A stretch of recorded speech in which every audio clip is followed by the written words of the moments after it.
Billy was the first to make it into the lobby at 7 a.m., cutting through to the restaurant once more. Harrison had leaned back on a couch and was dozing. Technically, he had waited. Harrison! Harrison! Billy said as he shook the actor's shoulder. What? Where am I? Harrison asked as his eyes shot around the lobby. Despite needing a shave, he looked as though he had stepped directly from the pages of GQ. We've looked everywhere for you. I was right here. It's been hours. You said the lobby. You're delirious, Billy said, trying to suppress a smile and wondering how he could continue the charade. At that moment, Robo strode into the lobby. Robes, I found him. He had fallen asleep on the couch. Oh, man, producers don't like to wait, Robo said. Wait? Yeah, I think he was on the phone. Probably Edward. Harrison looked to the ground as if he might find some answers written in the tiles, and as he did, he massaged the back of his neck. As if the answer had arrived, he bolted to his feet suddenly. I've got to go talk to them, he said before darting from the lobby. You know, Rink was right. He is purty. She said that? Yeah, but not like you're thinking. Kinda mean-like. Good. Hey, let's go eat. When they finally got on the road at 8 a.m. sharp, Harrison was still not ready to forgive anyone. In fact, he was pretty wiped out. The time difference and his early wake-up call was taking its toll. The rented SUVs rolled down Highway 68 toward Tellico with the rental van containing all their gear close behind. The Bigfoot found team was on its way. Production decided Billy, Robo, and their newest dependent, Harrison, would find and interview Mrs. Bennett, the witness who had called 911 after seeing a Bigfoot looking in her window. The team would then travel out of town, away from Tellico, to Star Mountain to speak with another witness and survey that location. Star Mountain had long been a source for sightings of not only Bigfoot, but other unknown creatures. But the sightings and witnesses, however, had much less credibility than the Tellico encounters. Meanwhile, Gable and Rink would first go to the dispatcher's office in Monroe County to speak with the sheriff and get any police reports that might be applicable before following up on any promising leads. Gable enjoyed working with law enforcement and felt eminently qualified given his law background. But the pairing of he and Rink had become a necessity because Billy's relationship with Gable was deteriorating daily. To their credit, neither demonstrated hostilities on camera, but their growing animosity was evident. The film production crew would begin scouting locations and filming scene shots. High on the list was Bald River Falls in the Tellico River. Hopefully, they'd capture enough footage during this beautiful day alone to use for editing the entire episode. Of course, they'd find things along the way, but having backup footage eased their angst should weather ruin their chances at panoramic footage. Mrs. Bennett's home sat at the edge of the Cherokee National Forest, high on a hillside but shrouded by tall elms and pines, all but invisible from the narrow two-lane road, which curved and wound beside the Tellico Beach Deli before bottoming out into the federally owned land and her pasture. The home was more than 50 years old, surrounded by a sad, sagging porch with lonely, crooked chairs, and where she had lived for the past 10 years since her husband had passed. God rest his soul. An old gray caprice peeked from under a car cover in the tilted gravel drive, unmoved in years because her daughter Angela came at least twice a week to run her to the grocery store and check the heat or air, depending on the weather and time of year, though spring could be tricky since you never knew when you might get a cold spell. Someone actually lives here? Harrison asked. Yes, someone lives here. She's old, and she's willing to tell us about her encounter with a Bigfoot. We found her. She didn't reach out to us. Billy's tone implied his aggravation at the comment, and Harrison was smart enough to remain quiet. If Robo had heard the comment, he said nothing and instead walked into the small yard that spanned out into a pasture below the mountainside. When Mrs. Bennet came out to meet them, she was adjusting her sweatshirt as she moved in slow motion, her face full of doubting apprehension and yet curiosity. In no more than 30 seconds, Billy had broken the ice, and the old lady spoke as if she had known them since they were young'uns. "So, you called 911?" Billy asked.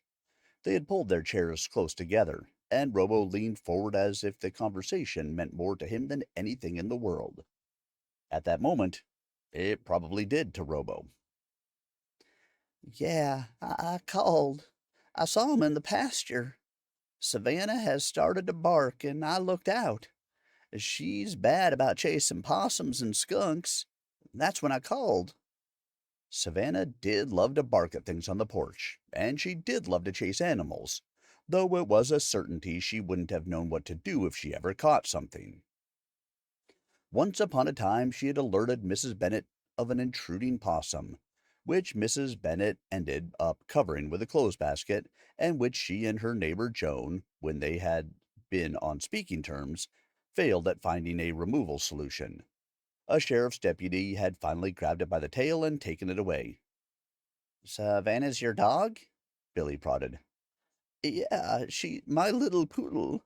She's inside, cousin. She don't like the heat. When I was on the phone, I heard him on the porch. I'm surprised he didn't fall through. It creaks. I heard him walking." Billy and Robo looked to each other and said nothing. "He stooped over and looked in that window right there." She pointed to one of the dusty panes. "You got a good look? Tell me what he looked like exactly." "He had light brown hair around his face, big brown eyes, kind of like a hound dog, but big, real big. Big ridges above his eyes. His nose was kind of flat." "Hair on his neck and face?" Billy asked. Yeah, but not like a beard or anything, but hairy all round," Mrs. Bennet said as she made a sour face. She looked away and seemed to shiver. "He was watching me. Lordy, I'm still shook up." "Hey, you don't need to be worried about a thing with us here," Robo said, smiling, the gap all the more appealing with a dimple on each cheek. "I used to be a bouncer." Mrs. Bennet batted her eyelids, smitten. Perhaps she imagined Robo menacing Joan's floozy daughter. "Have you heard of anyone else seen a Bigfoot around here?" Billy asked. No, I don't talk to much of anyone but my daughter." "You haven't told anyone but the officers who came up here?" "No, I don't talk to much of anyone nowadays. Miss Joan is the biggest gossip there ever was. I quit talking to her a few months back. I saw her and that floozy daughter of hers at the store the other day.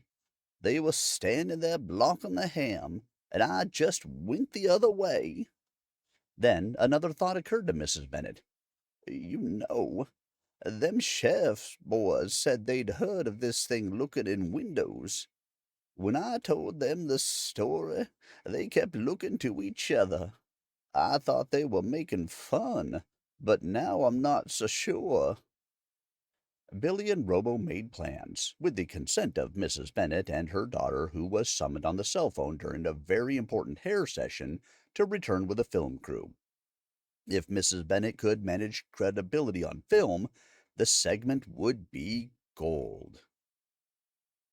As they drove away from the house and back toward Tellico, Harrison broke his silence. "You guys really believe her?" "She believes she saw something. I believe she did too," Billy said. He seemed to be thinking as he drove. "Yeah, I think she saw a Bigfoot. They're curious creatures. Shy, but curious. We've had several reports of them looking into windows." Billy glanced in the rear-view mirror in time to see Harrison laughing and shaking his head. "You don't believe her?" Billy asked. "What would lead you to believe she's disingenuous?" "She's old," Harrison said. "Old people are untruthful?" Well, no.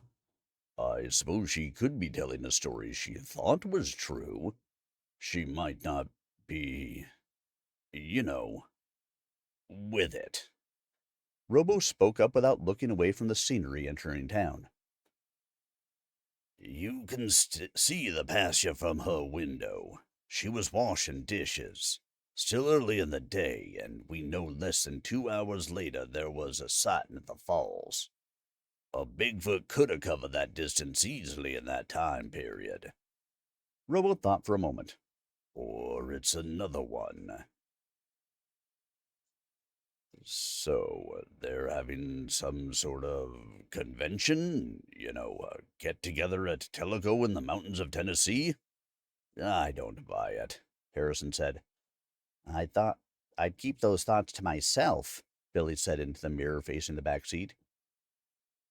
There could be a sound biological reason they moved down from the hills. We'll look at weather, time of year. You never know. He thought for a bit as he navigated the SUV around the curves in the small town.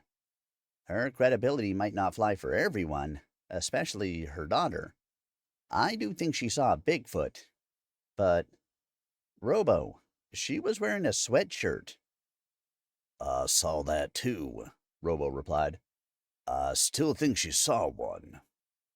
Harrison shook his head in the back but said nothing. They located Mecca Pike, leading out of Tellico, and ventured toward what appeared to be another small mountain range that, compared to some of their other locales, looked to be no more than prominent hills, but it was obviously desolate. The GPS continued to lose their road, making it appear to the computer that the SUV was careening down a hillside or driving through a field. The road often doubled back on itself to climb higher, and drop-offs appeared into dense wooded areas. If I was a Bigfoot, I'd love to live here, Robo said. It's squatchy for sure, Billy added, all grins and leaning forward as if it might help him navigate. After inching around the dirt roads for 45 minutes, and according to their GPS, they arrived at a driveway blocked by a thick logging chain and adorned with signs that read, "No trespassing," and "Private property." The investigators looked to each other. Boss, I don't think this is it. They said they'd meet us at the gate, Billy said. Let's stay in the car, though. It might be my intuition, Harrison said, but I get a bad feeling about this. What gave it away? Billy asked. Harrison sat alone with his foul expression in the back. I'm listening for banjos, Robo said with a grin. Rolling down his window, and even over the soft hum of the vehicle the men could hear cicadas and crickets, the cacophony of wild nature. A dog barked somewhere nearby. No banjos. Moments later, however, several people did appear around the bend in the drive. A man in jeans and a red Budweiser t-shirt led the pack. 5-day-old beard and hair askew, he held his head high and strode with deliberate steps down the shaded path. The remainder of the group was children, more than likely this Pied Piper's own. And at the top of the pecking order was a girl with blonde hair and stereotypical overalls. She might have been 11, and a quick count revealed 8 more stair-stepped youngsters all the way down to the last straggler tiptoeing on unsteady bare feet. Billy thought to himself that another small child unable to walk as of yet might be in someone's arms somewhere. A panting dog with long black fur and hanging head followed the clan.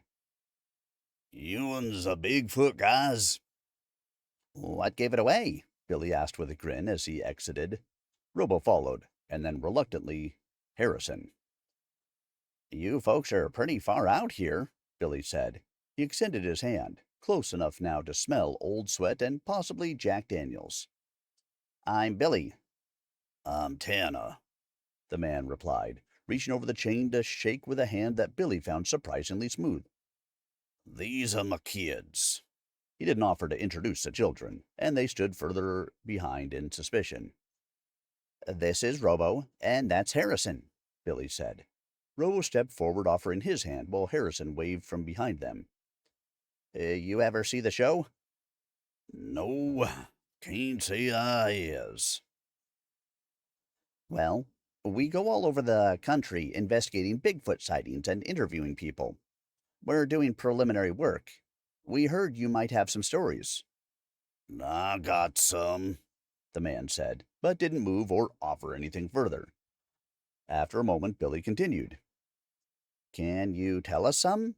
Should we go to Billy stopped, not knowing whether to say house or trailer, and continued with safety in mind. Can you give us the gist? Gist? I mean, can you tell us about some of them? We hear screams, the man said. Silence. Like howls? No. Some of 'em scream like a woman screamin'. Grunts.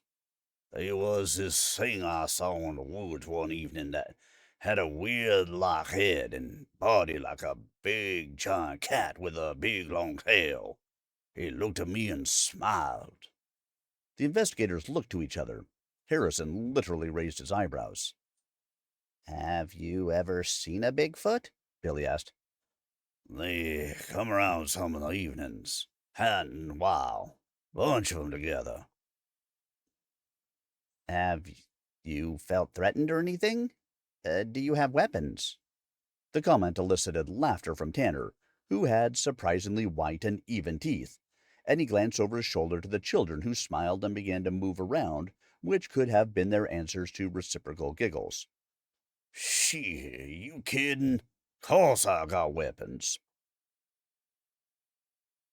Of course he did. Billy looked away and took 2 steps back toward the SUV. I'll get one of 'em in my sights. We going on a dinner plate. Oh my, Billy said. So, you ain't ever killed a strange creature around here, have you? No, no, not yet. Listen, you boys pay for these interviews? Tanner asked. No, we're just investigators, Billy said. Do you have any evidence of your sightings? Pictures? Fur you might have found? Ain't got none of that, the man replied. Susie found a tooth once. He looked to a little girl in a dirty sundress near the back of the pack, but she said nothing and simply gazed in a stupor at the men. Might have been one of the young'uns, though. Tanner, we have thoroughly enjoyed our conversation. You've been very helpful, Billy lied, and offered his hand once more. We're gonna finish today's work. We'll be in touch. Fine, the man said. You just give me a call. We might do that interview for free anyways. Sure thing, Billy said in a full walk back to the vehicle. Take care. In less than a minute, Billy was thankful the SUV started at the first crank, and they eased back onto the safety of the road in the direction of Tellico.